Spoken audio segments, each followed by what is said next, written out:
Halo Bu, selamat pagi. Ya, halo. Ya.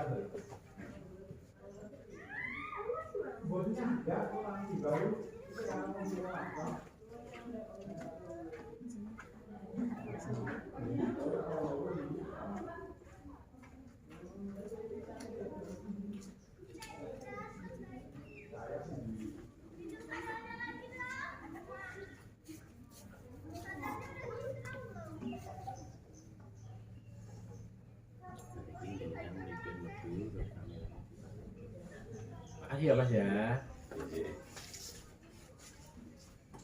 Assalamualaikum warahmatullahi wabarakatuh. Waalaikumsalam warahmatullahi wabarakatuh. Alhamdulillahirabbil alamin wassalatu wassalamu ala mursalin wa ala alihi washabihi ajmain. Alhamdulillahirabbil alamin. Pada siang hari ini kita dapat berkumpul dalam acara Diseminasi Budaya Positif CGP Angkatan 11 Kabupaten Karanganyar.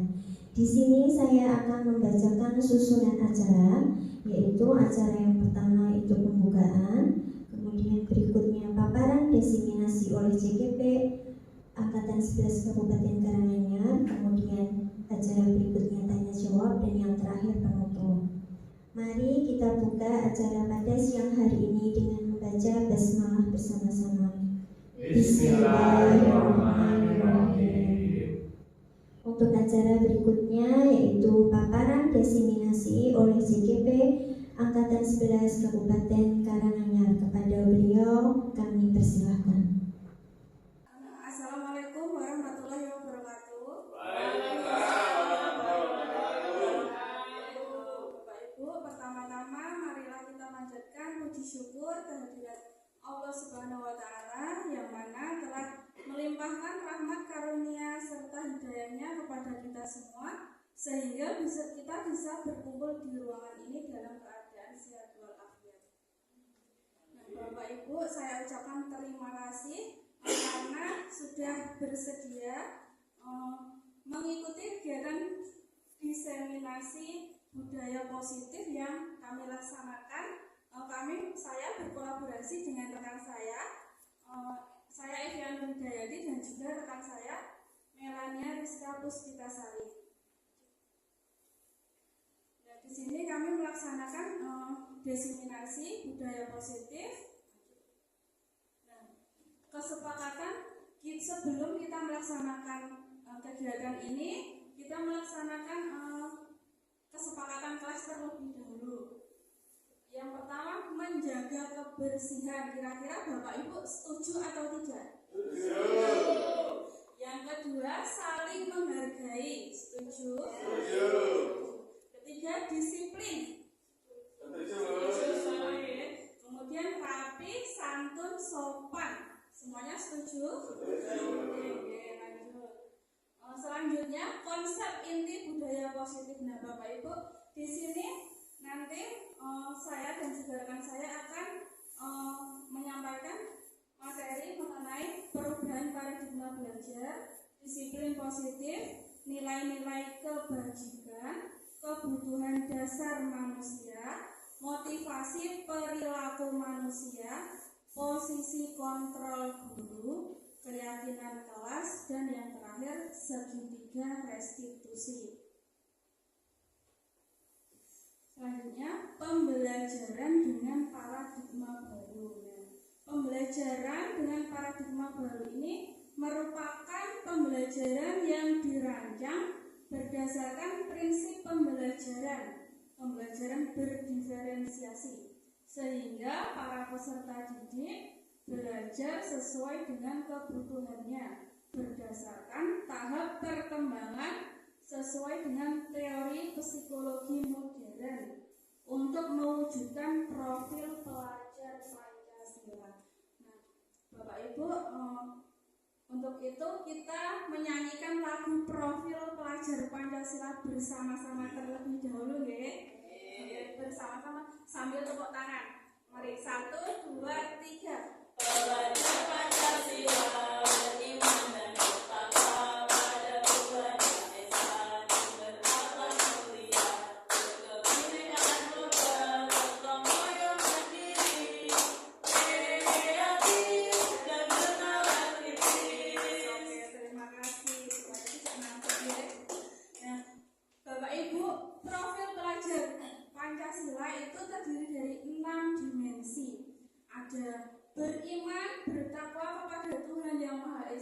dan berakhlak mulia, berkebinekaan global, bergotong royong, mandiri, kreatif, dan juga bernalar kritis.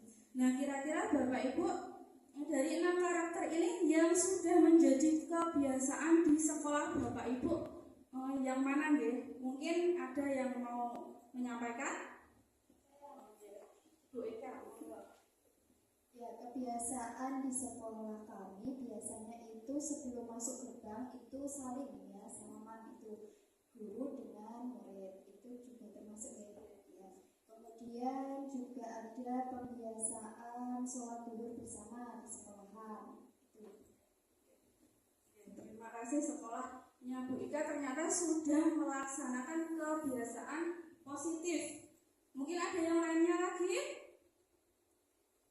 Oke, Bu Ani. Di sekolah saya sudah diterapkan berakhlak itu setiap hari Senin sampai hari Kamis sholat zuhur bersama, hari Jumat itu berinfak. Terima kasih.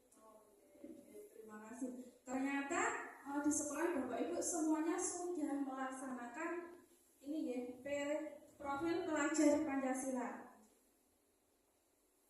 Selanjutnya Bapak Ibu, miskonsepsi tentang teori kontrol. Nah, yang pertama itu ilusi mengontrol murid. Nah, di sini maksudnya guru itu tidak dapat memaksa siswa untuk berbuat sesuatu. Nah, jika siswa tersebut memilih untuk tidak melakukannya, jadi guru tidak bisa memaksakan siswa. Kemudian ilusi bahwa semua penguatan itu positif dan bermanfaat. Nah, ini merupakan bentuk-bentuk kontrol untuk mempengaruhi siswa agar mengulangi suatu perilaku tertentu. Yang ketiga, ilusi bahwa kritik dan membuat rasa bersalah itu mampu menguatkan karakter. Maksudnya di sini menggunakan kritik dan rasa bersalah untuk mengontrol siswa itu membuat siswa menuju identitas yang gagal, karena secara tidak langsung mengajarkan mereka belajar untuk merasa buruk tentang dirinya sendiri. Yang terakhir, ilusi bahwa orang dewasa itu berhak memaksa. Nah, di sini maksudnya perilaku yang memaksa itu tidak efektif untuk jangka panjang dan bahkan itu dapat membentuk suatu permusuhan. Jadi siswa bisa dendam terhadap guru. Selanjutnya, mengubah paradigma stimulus respon ke pendekatan teori kontrol. Nah, yang sebelumnya itu kita berpikir realitas atau kebutuhan kita sama, kita ubah menjadi realitas atau kebutuhan kita itu berbeda. Selanjutnya, semua orang melihat yang sama. Nah, ini kita ubah menjadi setiap orang memiliki gambaran berbeda. Kemudian yang sebelumnya kita mencoba mengubah orang agar berpandangan sama dengan kita. Ini kita ubah menjadi kita berusaha memahami pandangan orang lain tentang dunia. Perilaku buruk dilihat sebagai suatu kesalahan. Ini kita ubah menjadi semua perilaku itu memiliki tujuan. Orang lain bisa mengontrol saya. Nah, ini kita ubah. Hanya Anda yang bisa mengontrol diri Anda. Kemudian saya bisa mengontrol orang lain. Nah, kita ubah menjadi Anda tidak bisa mengontrol orang lain. Yang bisa mengontrol kita hanya diri kita sendiri. Kemudian pemaksaan ada pada saat bujukan gagal. Kita ubah menjadi kolaborasi dan konsensus menciptakan pilihan-pilihan baru. Yang terakhir, model berpikir menang atau kalah. Ini kita ubah menjadi model berpikir menang-menang, jadi tidak kalah. Selanjutnya Bapak Ibu, disiplin positif.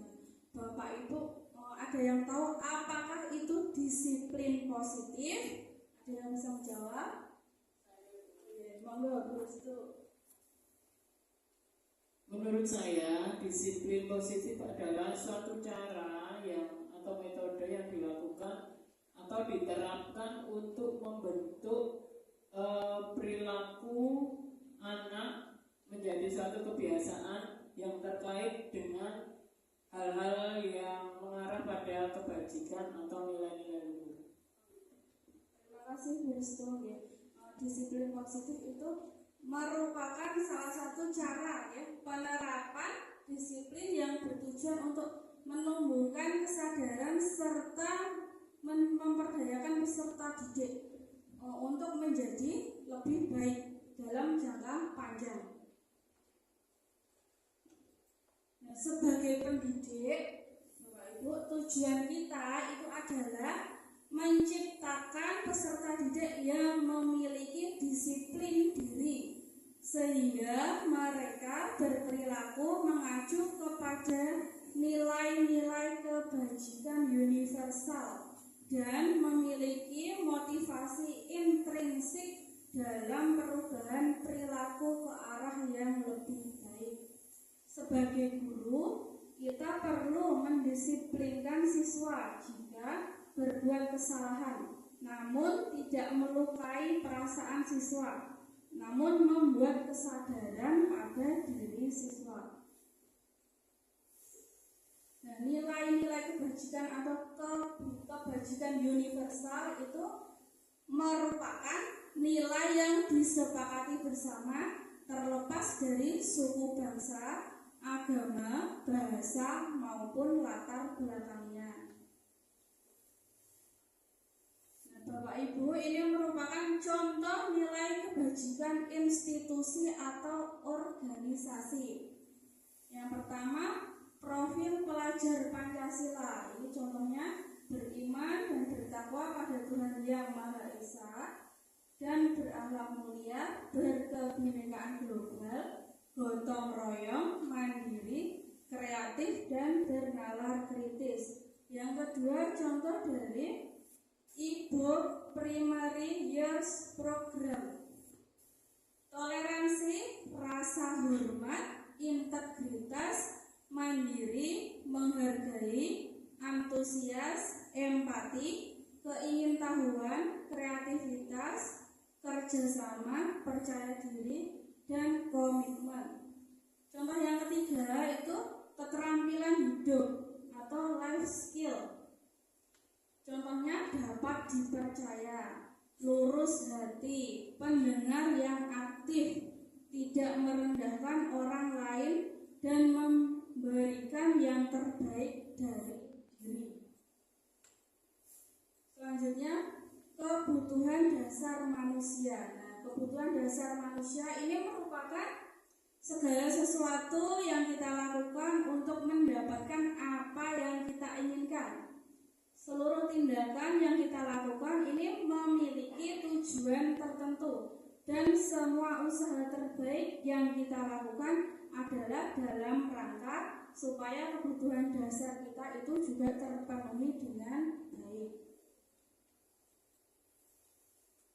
Bapak Ibu, kebutuhan dasar manusia ini ada 5. Yang pertama, kebutuhan bertahan hidup. Kemudian kebutuhan kasih sayang dan rasa diterima. Ketiga, penguasaan. Keempat, kebebasan. Dan kelima, kesenangan. Nah, kebutuhan bertahan hidup ini meliputi apa saja ya? Oh iya. Makasih Bu, atas waktunya Bu, kaget saya.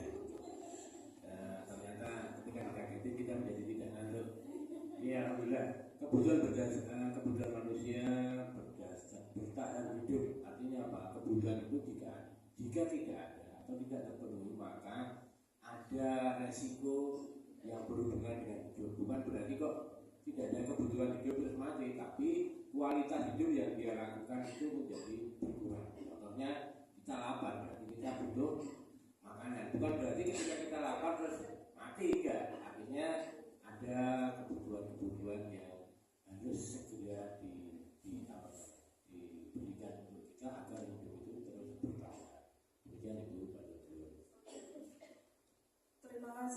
jawaban yang sangat bagus sekali. Kebutuhan bertahan hidup. Nah, itu intinya kita sebagai manusia itu sangat membutuhkan makanan, pakaian, tempat tinggal, keamanan, dan kesehatan. Kemudian yang kedua, kebutuhan kasih sayang dan rasa diterima. Ini meliputi apa saja ya?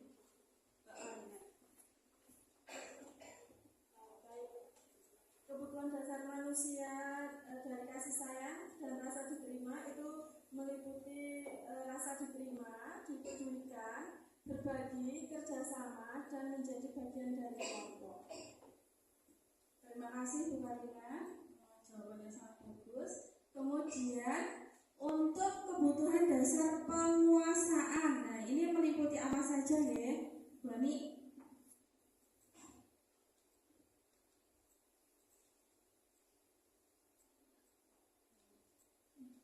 Harga diri, keinginan untuk dianggap, memimpin, dan berprestasi. Terima kasih. Terima kasih Bu Ani. Itu tadi merupakan contoh dari kebutuhan dasar penguasaan. Kemudian yang ketiga, kebutuhan dasar kebebasan. Nah, ini meliputi mandiri, memiliki pilihan, mencoba hal baru, mampu mengendalikan diri. Nah, dan yang terakhir itu kebutuhan kesenangan. Nah, di sini meliputi bermain, humor, antusiasme, dan juga tertawa.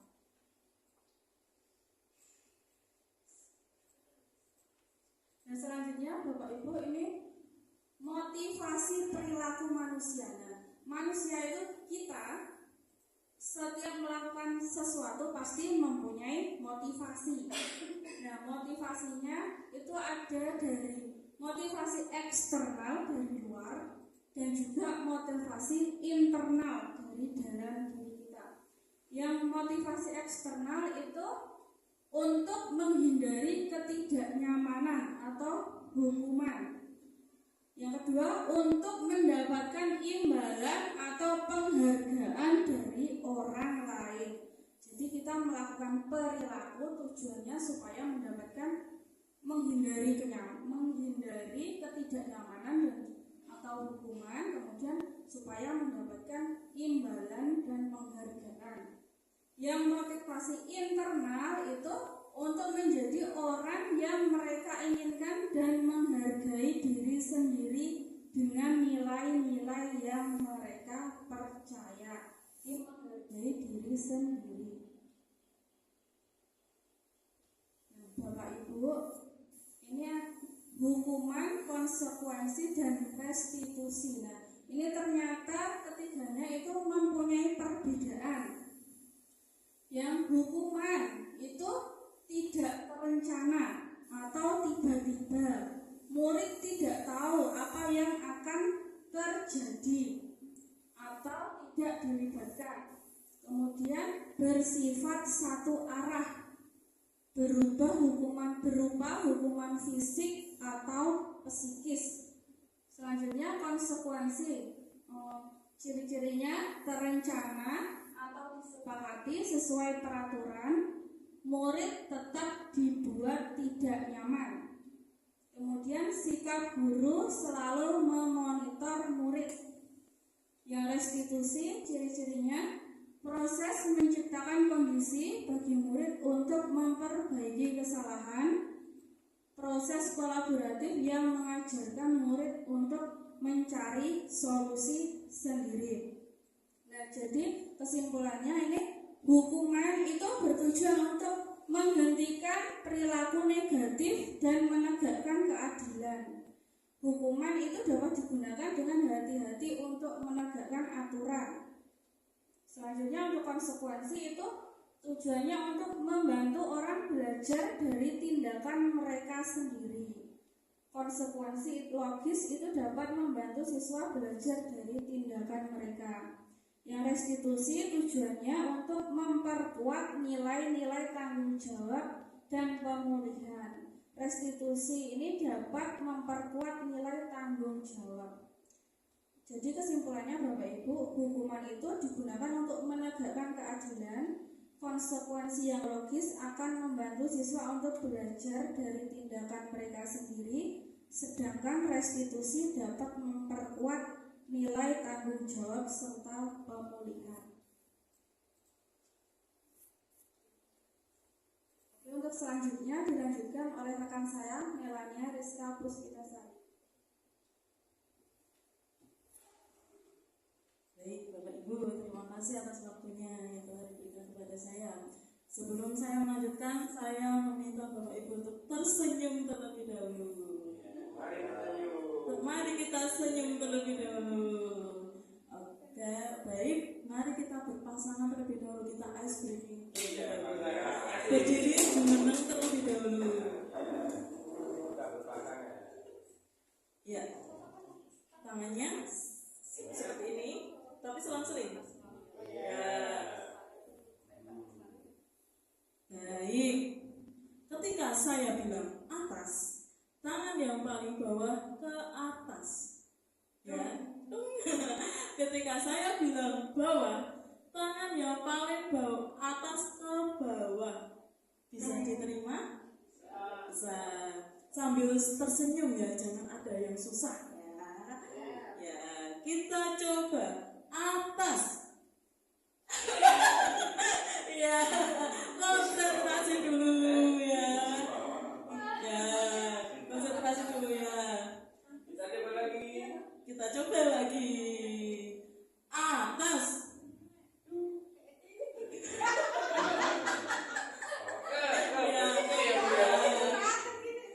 Lagi. Bawah. Betul semua ya. Bawah. Bawah.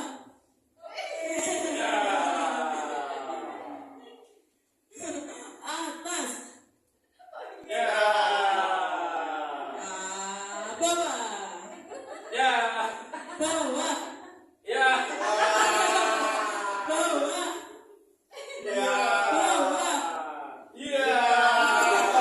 Atas. Tepuk tangan untuk kita semua. Bapak Ibu luar biasa sekali ya. Masih semangat di ruangan ini? Ya. Saya akan lanjutkan materinya ya. Ada 5 posisi kontrol guru. Sebelum saya belajar materi ini, saya belum paham ya posisi kontrol guru. Setelah belajar, oh iya, saya pernah di posisi itu. Mungkin Bapak Ibu guru juga pernah di posisi itu. Yang pertama ada penghukum, membuat merasa bersalah, teman, pemantau, dan juga manajer. Apakah itu semua? Mari kita lihat. Ya. Oke, kembali dulu ke saat yang tadi. Oke, penghukum.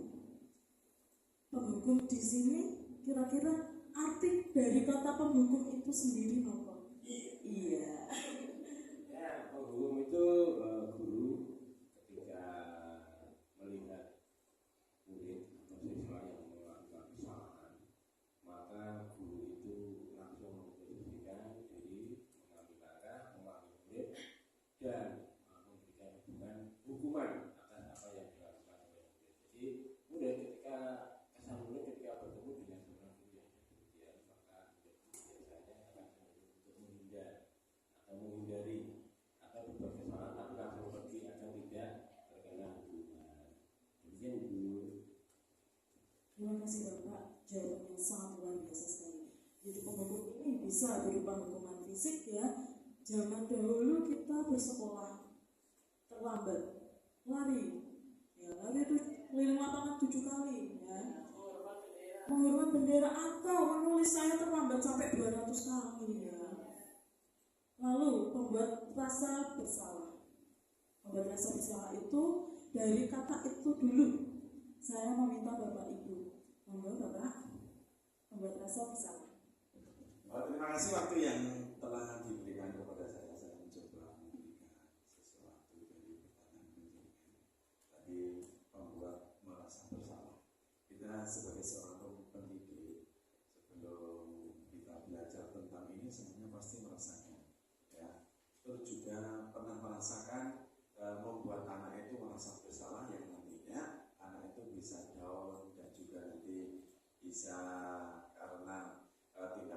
sebagai seorang pendidik, akhirnya peserta didik kita akan merasa bersalah selamanya dan akan diingat sepanjang hidupnya. Membuat merasa bersalah, misalnya saya mengatakan nih, kamu kok Dik, kemarin tidak masuk, kamu tidak menjadi siswa yang baik ya kok tidak masuk gitu.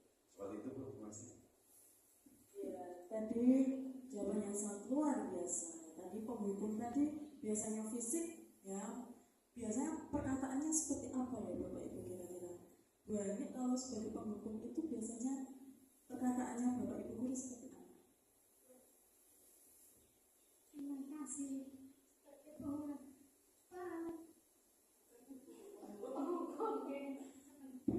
patuhi aturan Bapak Ibu guru itu. Terima kasih. Patuhi aturan saya ya. Kalau tidak nanti kamu saya hukum. Atau awas, ya. Awas jangan terlambat lagi. Ya, seperti itu. Lalu membuat rasa bersalah itu biasanya membuat siswa itu benar yang dikatakan Bapak tadi, mentalnya menjadi jatuh. Ya. Jadi membuat rasa bersalah itu biasanya kamu itu seperti apa tuh? Begini saja tidak bisa. Berbuat seperti ini aja tidak bisa. Nanti orang tua kamu di rumah seperti apa? Nah itu anak itu nanti akan berpikir, ya hubungannya sama mental kejiwaannya dia, dan nanti akan menimbulkan biasanya efeknya itu minder. Ya lanjut teman, belum teman, ya teman ya memposisikan diri sebagai teman. Jadi guru ketika siswa membuat kesalahan itu tidak menyatakan, tidak mengancam, ya, tetapi maksudnya diri sebagai teman. Ayo kamu bisa, ya. Atau mungkin ada pendapat lain, Bu? Posisi kontrol guru sebagai teman itu adalah menganggap muridnya itu sebagai teman, melindungi, dan misalkan anak itu tidak mengerjakan PR, itu anak ditanya, mengapa kamu tidak mengerjakan PR? Baiklah, besok jangan diulang lagi ya, hari ini tidak apa-apa, tapi besok jangan diulang lagi. Betul sekali jawaban Ibu. Jadi posisi teman itu, ayo dong ikuti aturan di sekolah ini. Kamu tidak kasihan apa sama Ibu? Kamu tidak kasihan apa sama Bapak? Atau kamu tidak kasihan ya sama Bapak sekolah, seperti itu. Kalau pemantau, mungkin ada yang berpendapat? Pemantau? Ada Ibu Ika? Terima kasih atas pertanyaan. Pemantau itu kita lebih melihat perkembangan dari peserta didik ya. Jadi kita juga memantau mereka apakah ada perubahan perilaku seperti itu. Terima kasih. Betul sekali jawabannya. Lalu kita ke manajer. Posisi inilah yang kita harapkan sebagai guru. Karena di posisi manajer ini kita menggali alasan siswa. Kenapa siswa berbuat seperti itu? Setelah itu kita mengajak siswa untuk berpikir, kalau kamu berbuat seperti ini, itu konsekuensinya apa, akibatnya apa, dan menghubungkan dengan keyakinan kelas. Saya dilanjutkan. Nah ini contoh perkataan yang digunakan oleh 5 posisi kontrol tadi. Kasusnya siswa datang terlambat pada saat pembelajaran. Lanjut dulu. Penghukum, siswa datang terlambat, lari lapangan 10 kali. Aduh, 10 kali jam segini ya. Lalu pembuat rasa bersalah, kamu itu telat terus. Harus berapa kali Bapak nasihati kamu mengecewakan Bapak ya. Teman, ayo dong tertib, tolong bantu Ibu sekali saja. Ya sudah, tidak apa-apa, lain kali jangan berbuat seperti ini lagi ya. Ini agak tidak memberikan efek jerah ke siswa dan tidak menimbulkan kesadaran internal ya. Pemantau, kamu terlambat lagi, kamu tahu konsekuensinya, besok pagi alarm bangun tidur dipasang ya. Lalu manajer, apakah kamu tahu kesalahanmu? Kira-kira bagaimana kamu memperbaiki kesalahanmu? Nah ini kita kita menggali motivasi intrinsik yang ada pada diri siswa. Oke, baik. Kita coba, ada kalimat seperti ini. Saya minta pendapatnya lagi, Bu Ani. Terima kasih. Posisi kontra apakah aku patuhi aturan saya atau awas penghukum? Iya, menurut Bu Ani itu penghukum. Kenapa ya kita penghukum? Ya, atau awas. Kata awas itu berarti nanti ada perbuatan lain. Ya, ada perbuatan lain dari kesalahan yang dilakukan. Misalnya membersihkan toilet, menulis tadi, atau lari. Ya, kita lihat jawabannya. Betul, penghukum. Kita beri tepuk tangan buat Bu Ani.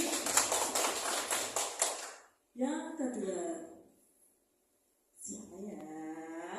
Bapak Ibu ada yang mau menunjuk tangan? Monggo Ibu. Dari contoh kalimat, gimana coba kalau orang tua kamu tahu kamu berbuat begini? Menurut saya posisi kontrol sebagai guru di situ adalah membuat murid itu merasa bersalah. Betul. Kita lihat jawabannya. Wah, betul sekali. Di sini luar biasa Bapak Ibu gurunya, ya. Sekolah kita Bapak Ibu gurunya luar biasa, diharapkan nanti siswanya juga luar biasa. Iya, ada lagi. Siapa yang mau menunjukkan diri, mengutarakan pendapat, tidak ada yang benar maupun tidak ada yang salah. Monggo Bu Ika. Dari posisi kontrol apa-apa aku. Ayo bantulah demi Bapak ya. Itu posisi kontrol teman. Coba kita lihat lagi. Betul sekali teman ya. Ayo bantulah demi Bapak ya. Kok seakan-akan antara guru dan siswa tidak ada sekatnya ya. Seharusnya guru itu memposisikan diri sebagai among, sebagai orang perwakilan orang tua di sekolah ya. Lanjut. Nah ini siapa? Pak Tugime. Sanksi atau konsekuensinya apa? Coba dari sebuah kesalahan yang kamu perbuat. Ya, di sini posisinya sebagai manajer. Iya. Mari kita lihat apakah itu sebagai manajer. Saya di sini seperti ya Bapak Ibu, reporter sepak bola ya. Lanjut lagi. Baik, siapa ini? Pertanyaan terakhir tolong saja. Habis ini tidak ada pertanyaan. Ya. Siapa ini yang terakhir yang akan menjawab? Saya Bu. Baik, Bapak. Terima kasih Bu Melani yang menyampaikan materi presentasinya pada siang hari ini cukup luar biasa dengan pertanyaan pematik yang hebat-hebat sehingga membuat kami semuanya tidak ngantuk pada kesempatan siang hari ini. Saya akan mencoba Bu Melani, jika kamu memperbaiki ini, hal ini menunjukkan apa tentang dirimu? Nah, sebagai manajer Bu. Apa sudah? Betul, dan jawabannya itu betul, sangat tepat ya. Manajer ya. Lanjut. Nah, kita ke materi selanjutnya, yaitu keyakinan kelas. Kalau dulu kita waktu di sekolah SD, sekolah dasar maupun kita waktu masa sekolah itu ada namanya peraturan kelas, dilaminating, ditempel di dinding di depan, atau dipasang di pas foto di depan, ditempel di depan kelas. Atau hanya sekolah saya atau kelas saya atau Bapak Ibu guru juga mengalami? Nah, itu peraturan kelas itu kira-kira apakah kita berkontribusi sebagai siswa dulu? Tidak. Apakah perbedaan keyakinan kelas dan peraturan kelas? Mengapa keyakinan kelas? Kenapa tidak seperti zaman kita sekolah dulu? Kenapa bukan peraturan kelas? Baik, next. Menentukan keyakinan kelas. Keyakinan kelas itu bisa lebih abstrak daripada peraturan. Misalnya tidak membeda-bedakan teman, ya itu lebih abstrak. Abstrak itu sesuatu yang orang itu lalu ya berupa pernyataan universal, bisa diterima oleh khayal umum. Maksudnya sifatnya itu general, ya, tidak bersifat untuk kelompok tertentu di kelas itu, tetapi untuk anggota di kelas tersebut dapat diterapkan di kelas. Ya namanya saja keyakinan kelas, ya. Keyakinan lapangan. Ya. Bersedia meninjau kembali keyakinan kelas dari waktu ke waktu. Jadi kalau ada murid yang melakukan kesalahan, sebagai posisi kita di manajer tadi, kita meninjau kembali keyakinan kelas, ya, lalu menghubungkan dan mengharapkan murid itu berbuat tidak melakukan kesalahannya lagi, dibuat dalam bentuk positif. Kalau di sekolah kita dulu dilarang mencontek, dilarang apa Bapak Ibu, makan dan minum, dilarang makan dan minum di kelas saat pelajaran. Ada kata negatifnya, dilarang, jangan, tidak boleh. Tetapi keyakinan kelas itu harus berupa kalimat positif. Kalau nggak positif, contohnya seperti apa? Ada yang mau mengutarakan pendapat, Bapak Ibu? Misalkan tadi dilarang mencontek, kalimat positifnya kerjakan ulangan dengan jujur. Mengerjakan ulangan dengan jujur, betul. Dilarang mencontek, itu kan kalimat negatif. Lalu semua warga kelas sebenarnya ikut berkontribusi, tidak hanya siswa, tidak hanya guru, tetapi kita sepakati siapa yang akan menaati keyakinan kelas ini. Nanti kami berdua akan mendemonstrasikan pembuatan keyakinan kelas. Lanjut dulu. Nah, kita masuk ke segitiga restitusi. Segitiga restitusi adalah proses menciptakan kondisi bagi peserta didik untuk memperbaiki kesalahan. Jadi memperbaiki kesalahannya itu bukan dengan hukuman, bukan juga dengan hadiah, apresiasi. Saya dulu itu belum belajar materi ini, saya kira guru itu memberikan apresiasi itu merupakan hal yang bagus.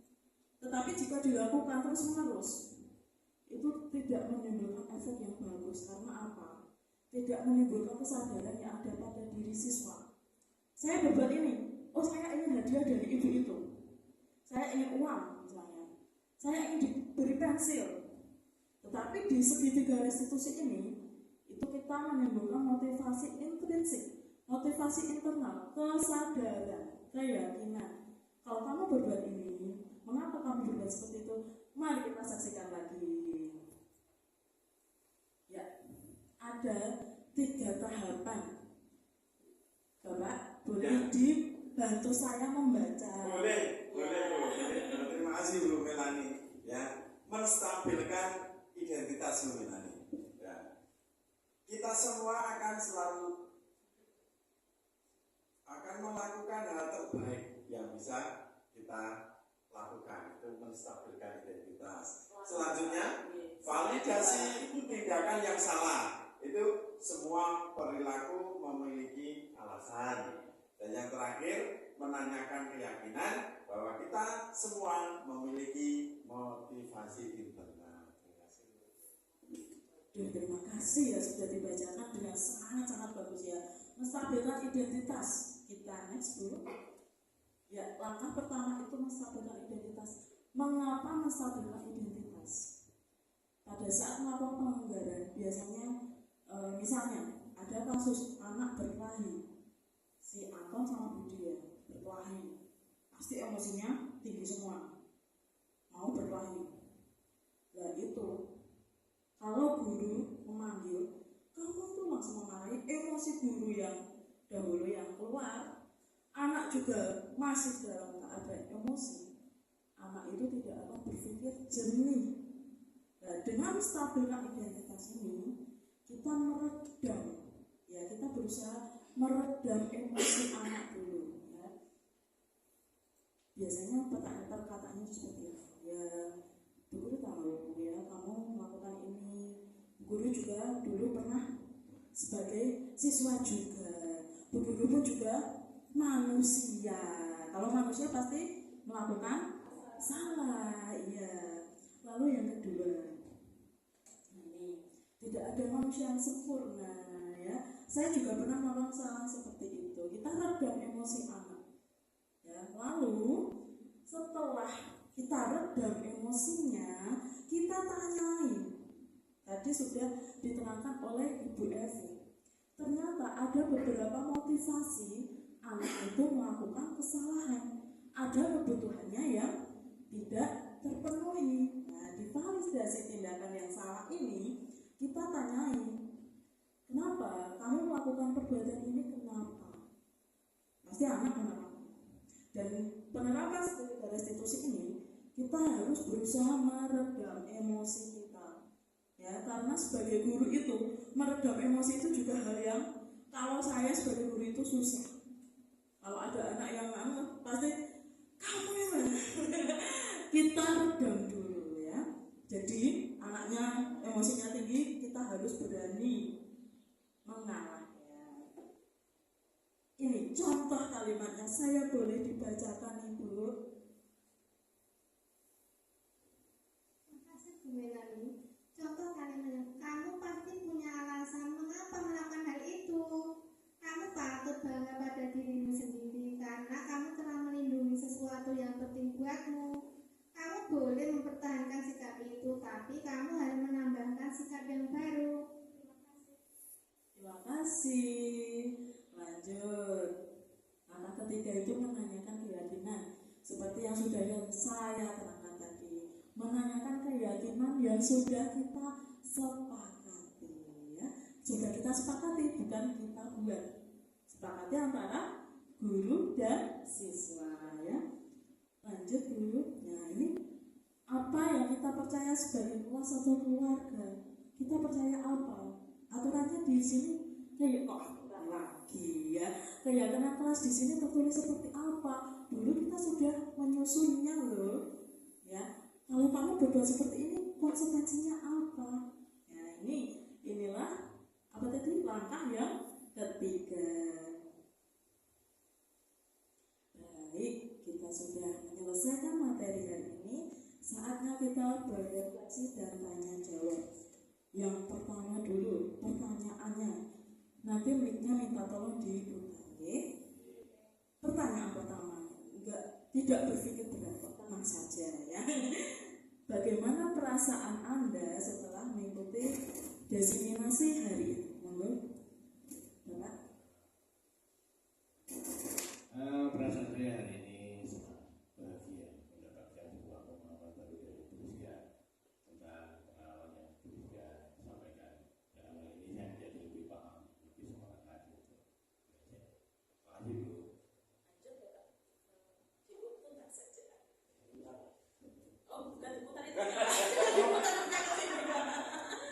Terima kasih Bu Melani menjawab apa yang ada pada diri saya tentang materi yang penjenengan sampaikan dan juga perasaan saya setelah mendapat materi dari penjenengan. Saya merasakan termotivasi, senang sekali dengan apa yang penjenengan berikan pada siang hari ini sehingga menambah ilmu untuk diri saya.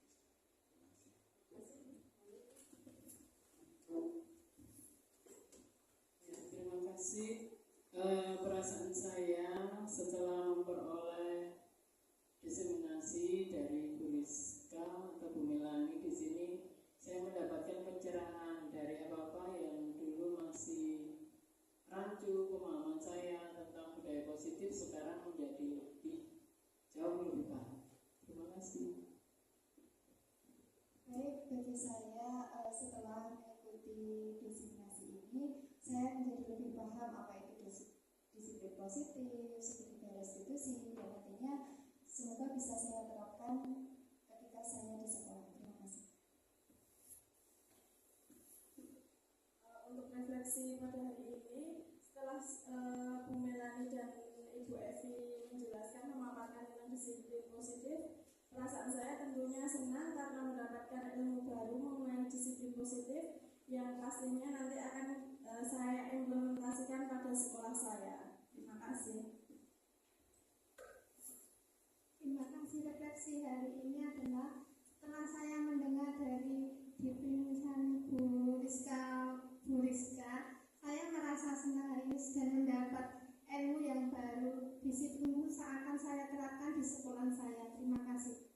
Baik, terima kasih atas refleksinya. Mari kita masuk ke kegiatan desiminasi 2. Berbagai praktik baik segitiga restitusi dan keyakinan. Kelas ini kami berdua sudah mencoba mempraktekkan segitiga restitusi. Kami bagi menjadi 2 kasus dan pembuat segitiga restitusinya saya dan juga Bu Evi.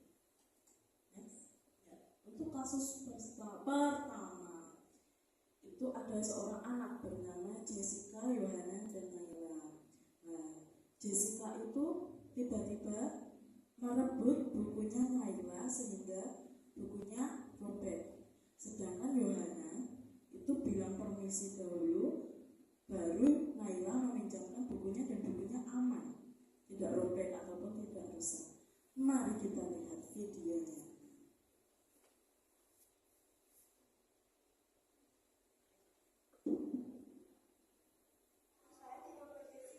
Apakah benar Jessica?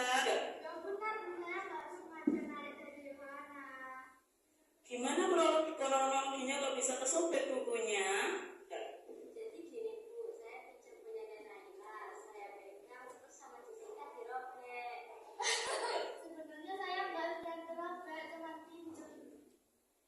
Oh, jadi seperti itu kronologinya.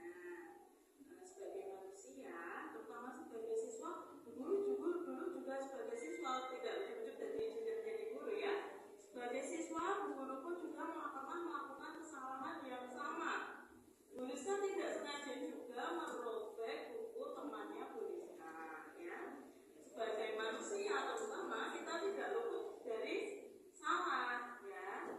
Nah, kenapa kesalahan itu bisa terjadi? Ya, mari kita lihat coba. Tadi bukunya Naila dipinjam sama Yohana kok tidak robek ya. Tapi setelah dipinjam Jessica kok jadi robek. Yohana pinjamnya gimana? Pinjamnya pakai permisi Bu. Kalau pinjamnya pakai komisi itu kan tidak rusak ya. Berarti Jessica tadi pinjam ke Yohana, pinjam bukunya Naila ke Yohana pakai komisi tidak? Nah, kalau pinjamnya pakai komisi itu kan lebih sopan dan yang dipinjami itu lebih siap sehingga bukunya bisa dikasihkan. Jessica tidak apa-apa melakukan kesalahan. Untuk selanjutnya harus pakai apa untuk meminjam buku? Harus pakai kata permisi ya.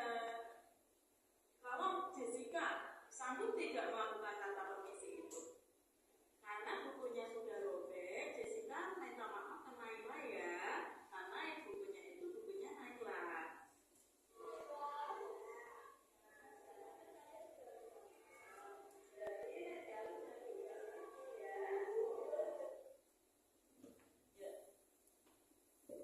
Ya sudah ya, videonya sudah. Di sini saya sebenarnya yang saya kenai segitiga restitusi itu satu anak tadi yang melakukan pelanggaran, namanya siapa Bapak Ibu? Jessica, Bapak. Oh iya. Yang melakukan pelanggaran itu Jessica, tetapi di sini saya munculkan ketiganya. Saya akan membandingkan ke Jessica. Kamu pinjam bukunya itu tidak permisi, sedangkan si Yohana meminjam bukunya permisi, kok tidak robek? Ya, lalu saya ajak berpikir Jessica-nya tadi. Saya rasa itu tadi sudah memenuhi tahapan-tahapan segitiga restitusi. Mari kita lihat kasus yang lain.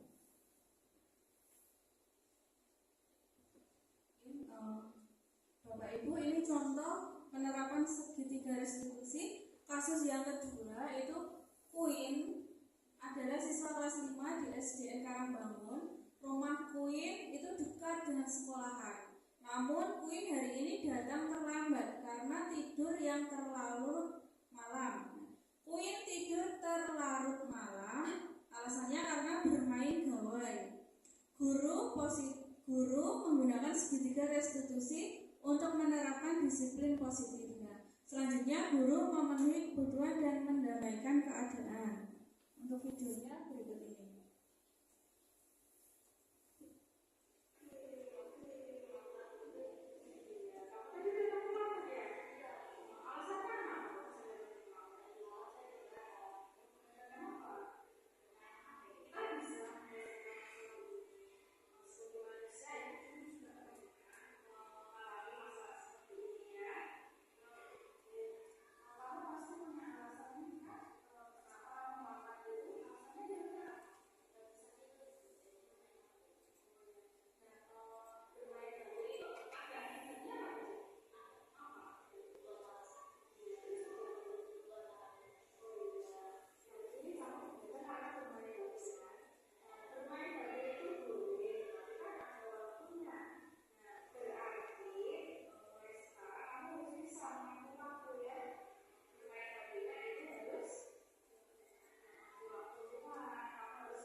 Bapak Ibu, itu tadi contoh penerapan kasus restitusi yang kami laksanakan. Nah, nanti mungkin Bapak Ibu juga bisa melaksanakan segitiga restitusi ini dalam memecahkan permasalahan yang terjadi pada murid Bapak Ibu semua ya.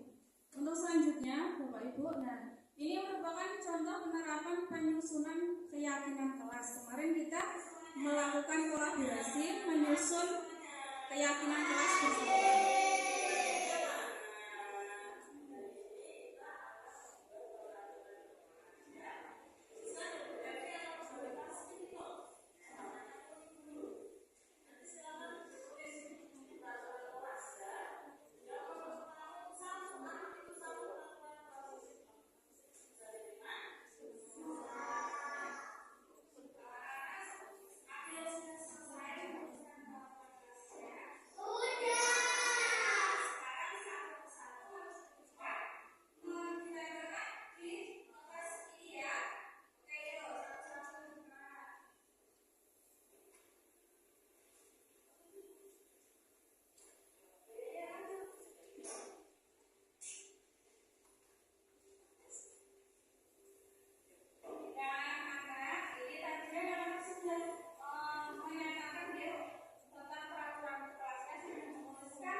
Bapak Ibu, itu tadi contoh penerapan pembuatan keyakinan kelas di kelas kami. Nah, untuk selanjutnya di akhir sesi kesimpulan. Nah, kesimpulan dari diseminasi ini tadi dalam penerapan program disiplin positif, hendaknya kita sebagai guru itu memiliki standar kepribadian profesional yang baik, di mana guru mampu merefleksi dirinya dalam posisi kontrol saat ini. Bagaimana perjalanan dirinya sebagai among atau manajer yang mampu menuntun murid-muridnya menjadi insan yang mandiri, merdeka, dan bertanggung jawab. Oke, Bapak Ibu, sekian diseminasi dari kami. Mohon maaf apabila masih banyak kekurangan. Wassalamualaikum warahmatullahi wabarakatuh.